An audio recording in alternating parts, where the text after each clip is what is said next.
Hi friends, welcome to movie updates and reviews. మీకోసం wall to wall movie review తీసుకొచ్చాను guys. ఇది మనకు నెట్ఫ్లిక్స్లో స్ట్రీమింగ్ అవుతుంది. ఒక కొరియన్ డ్రామా మూవీ గైస్.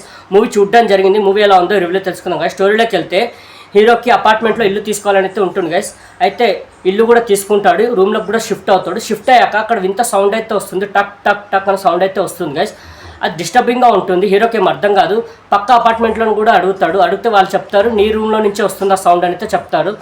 అలా హీరో మీదకి అయితే గొడవ కూడా దిగుతారు వాళ్ళు, నీ రూమ్లో నుంచి ఆ సౌండ్ వస్తుందని. అలా చాలా గొడవ అయితే జరుగుతుంది. హీరోకి ఏం అర్థం కాదు. సౌండ్ కంటిన్యూస్గా వస్తూ ఉంటుంది డైలీ.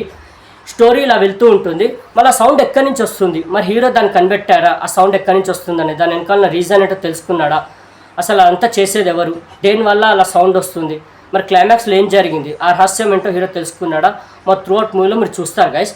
చాలా సింపుల్ స్టోరీ లైన్ గైస్. చాలా దాని ఎగ్జిక్యూషన్ కానివ్వండి, దాని స్టోరీ టెల్లింగ్ కానివ్వండి, క్లైమాక్స్కి వచ్చేసరికి అది తీసుకున్న కాన్సెప్ట్ ఏదైతే ఉందో రివీల్ చేసేది సూపర్ అనిపించింది గైస్. మెసేజ్ మాత్రం మామూలుగా లేదు.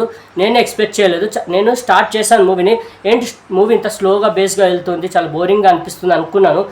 బట్ ఎప్పుడైతే ఆ రూమ్లోకి షిఫ్ట్ అవ్వడం, సౌండ్ రావడం, మెల్లగా స్టోరీలోకి తీసుకెళ్ళడం, ఆ రివీలింగ్ ఏదైతే ఉందో దాని వెనకాల కాన్సెప్ట్ కానివ్వండి, మెసేజ్ కానివ్వండి, నెక్స్ట్ లెవెల్ అనిపించింది గైస్. నాకైతే సూపర్ అనిపించింది. మూవీ మాత్రం worth watch guys. Performance wise అందరివి బాగున్నాయి. మెయిన్లీ వాళ్ళు ఎంచుకున్న సబ్జెక్టు, తీసిన విధానం సూపర్ అనిపించింది. క్లైమాక్స్కి వచ్చేసరికి సూపర్ అనిపిస్తుంది మీకు కూడా. మూవీ ఎక్కడ డిసప్పాయింట్ చేయదు గైస్. నేనైతే హైలీ రికమెండ్ చేస్తున్నాను. వాచ్ చేయండి, నెట్ఫ్లిక్స్లో స్ట్రీమింగ్ అవుతుంది. ఈ మూవీకి నేచర్ రేటింగ్ అయితే 5కి 3.5. నాకైతే ఇంప్రెస్ చేసింది గైస్ మూవీ. మీకు రికమెండ్ చేస్తున్నాను, వాచ్ చేయండి. ఓకే, మరిన్ని మూవీ అప్డేట్స్ కోసం please like, share and subscribe movie updates and reviews guys. Thank you.